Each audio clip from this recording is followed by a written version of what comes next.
Hi, and welcome to the latest episode of our sailing trip around the UK with Paul and Mary and Mally and our boat Akitas. We are sailing to the sunset. Leave it running. Leave it running. Do it again. Hi. We're having trouble making this video, okay? Hi everyone, welcome along to our video trip around the UK and our sailing boat Akitas. This week we're going from Blyth to Hartlepool and we visit a very unusual yacht club. I watch a ship doing unusual manoeuvres. And I'll show you how we fill out our logbook. And I do some fishing. And I'm going to visit a British warship that was built in 1817. So we hope you enjoy this week's episode.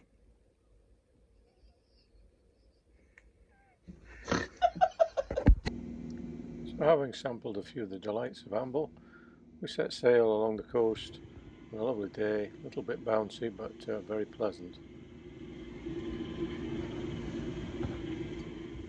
With Mary watching out for pots, we safely made entrance into Blyth Marina, and Mary gathered some ropes together to ensure we had a nice easy moor up at the pontoons, where we washed the salt off the boat and visited the Royal Northumberland Yacht Club, who have a fantastic club boat made from one of the old lightships that would have protected the coastline around the UK. Mary tried out the cannon and she inspected the foredeck.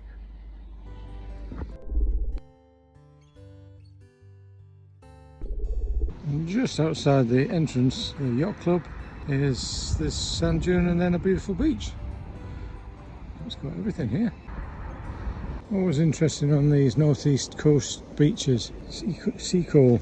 So this is either natural coal, because there are seams up here, but most likely it comes from them dumping the dross from the coal mining into the seam over many years, and it just gets washed up on the beach. When I was a little lad, I can remember down on the North Tees coast going and collecting sea coal in little bags, and well, big bags, and then you used to put it in the little bags and used to burn it in the fires. And that's the clubhouse, the lighthouse vessel, and that's the marina and pontoons. So the racing series comes to an end tonight in Blyth. Well, I think they're all going to be in the clubhouse later on for a few beers. Presumably they'll announce the results. Oh, blimey, they're crewed up. There's 5 of them on there. The race is starting over there. There's not much wind. The wind's this side of them. What are you having tonight then? Packers and mash. An old lightship, eh? Pretty impressed with this guy. He's just came up the channel in the river on this side, in forward, then he slowed and then reversed, came into here, moving very slowly. Great ship handling skills. Clever.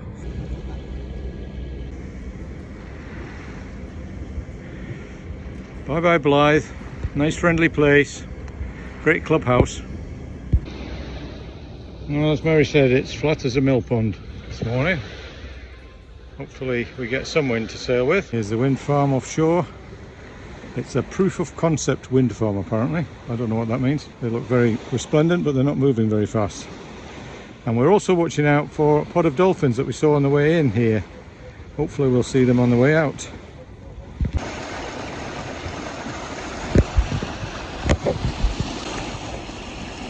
So this is where we're heading, down the coast, so that's Blyth Harbour there, and we're moving, it's a pretty straight course down the coastline, just missing all the rocky points.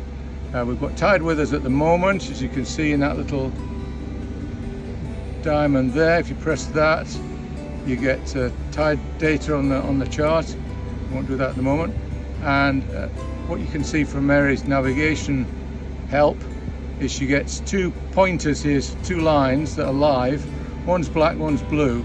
Black one is the actual center line of the vessel, so that's where she's pointed. and the blue line takes account of tides as well and any leeway that we're getting.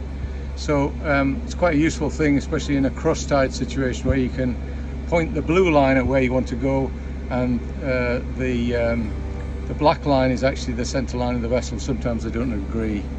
And we're going to try and find a fishing spot for Mary to do a bit of fishing, probably be a bit later on in the day. So we're going past the Tyne.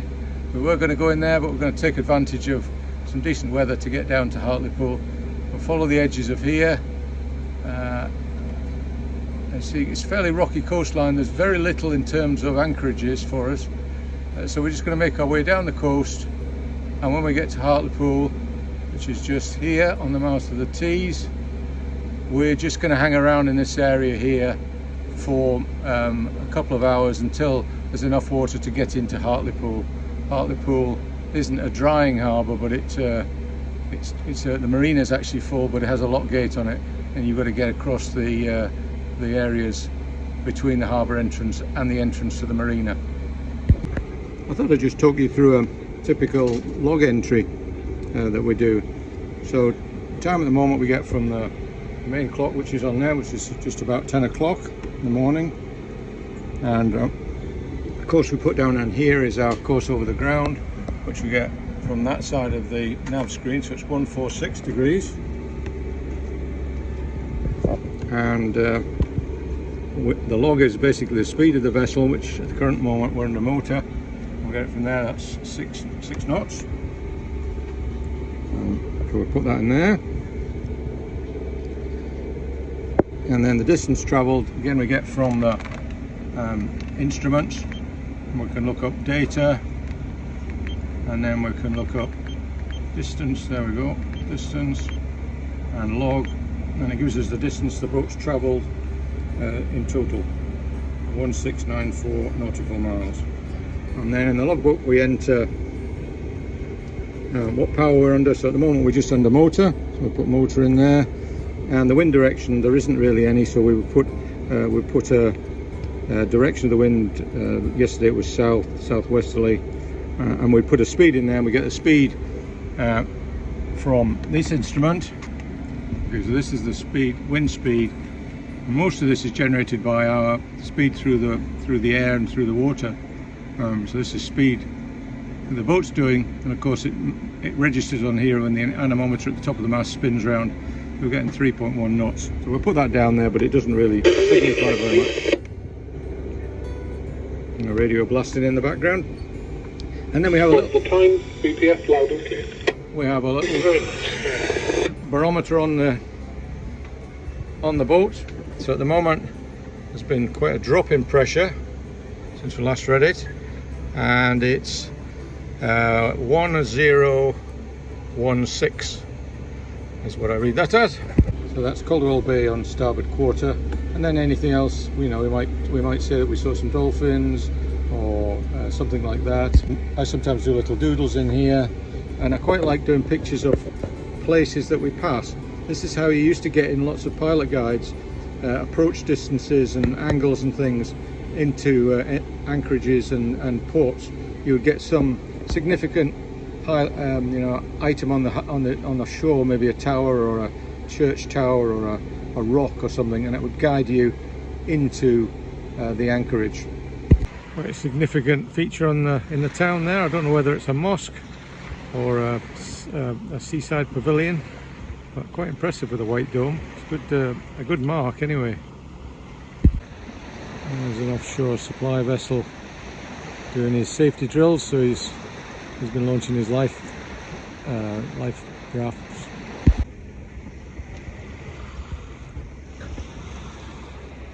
That's quite an impressive entry into the River Tyne here.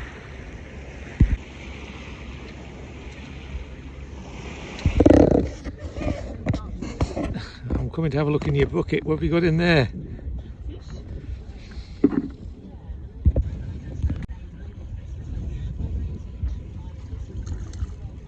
Oh, another little coddy. There we go. Mally's helping by getting right in the way. Mally's little backdoor hatch, isn't it? Eh? Out onto the deck. Hmm. Yes, so what have you got to say, eh? What have you got to say? Hmm?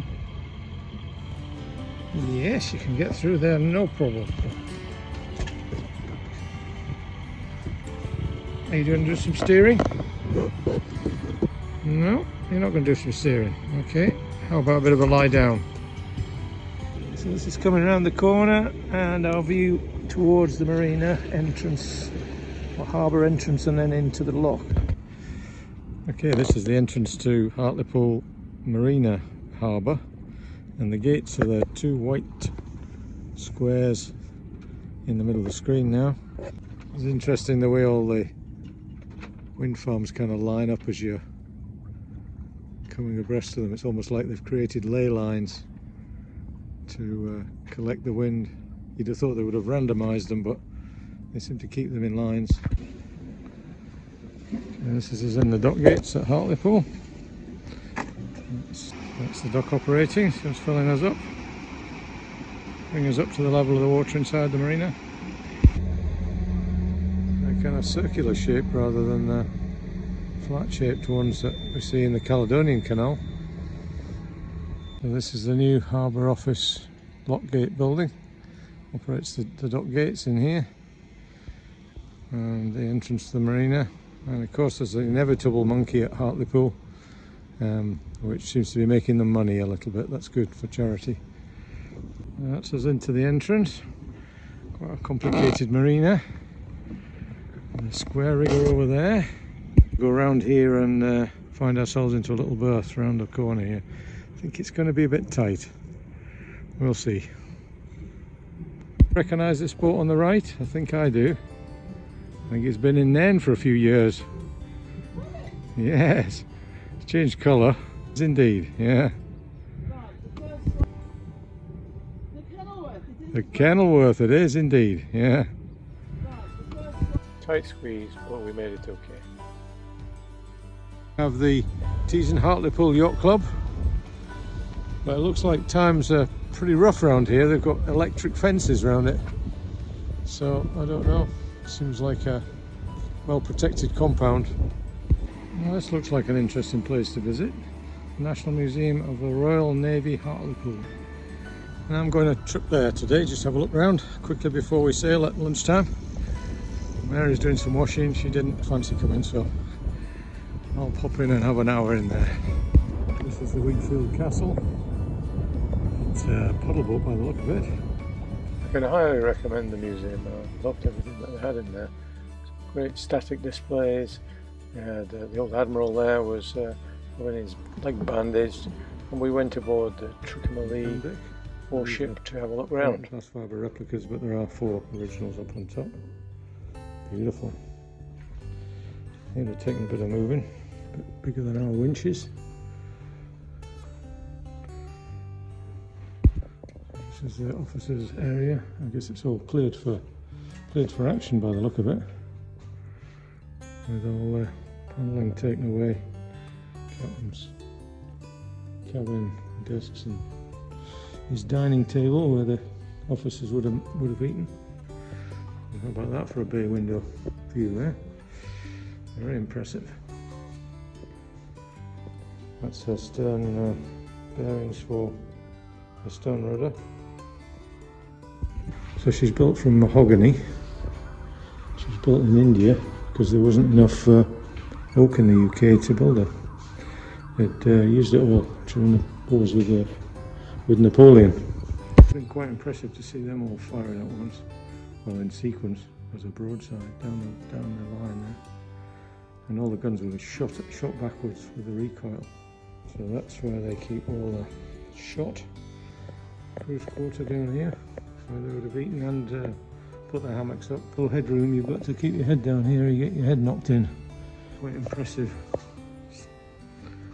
Cast iron knees. Some very fine cutlery, and yeah, look at all that. I guess it's Wedgwood or something like that, looks like it. Set out for dinner. So this is the foremast, and then all the rigging lines to the tiller, going down into the lower deck here. And this is where a lot of the storage would have happened. Blocks, tackle, rope, and any cargo, food and things that they had on board. Powder and shot would have gone up from here. These blocks and tackle and up to the gun deck. The impressive rope that they would have carried on board. And of course, provisions for the crew. So she's 70% original apparently. So there's some board games that would have played on board. Dominoes. Typical food would have been hardtack biscuits and some form of meat. There's the galley. And the food being prepared and then the stove. So out onto the foredeck. This would have been the upper gun deck, so they'd have had guns all out here as well. And then the foremast, which goes along with quite impressive blocks. The belaying pins in the after deck here. And that screw would have been how they would have adjusted the elevation of the gun. You could also change the direction using these wheels at the back here so they could move around and then back the other way to adjust the direction of the shot.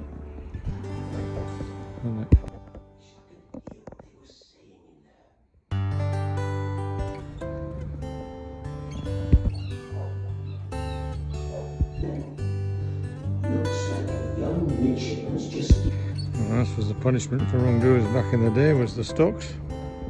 And there's the pinnace that would have been used to get people ashore.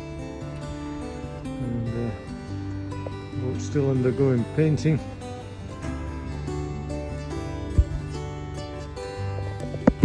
And presumably it's going to get, looks like an undercoat of some sort, and they're going to cover it up properly in black. Well, after we were treated to a display of how to fire a cannon. 1, 2, 3. Also, how to clean the barrel out afterwards.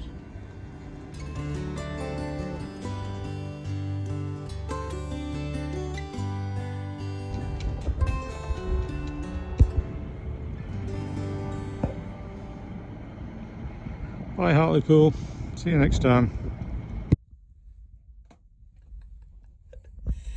Hi, so I hope you enjoyed the video. Next time we're going from Hartlepool down to Whitby and then on to Scarborough. And we're currently in Grimsby. So if you do like the videos, please like, share and comment, because it does help us pass it on to a wider audience. So we'll see you next time. So it's goodbye from Mary. And it's goodbye from Paul. Bye. Bye.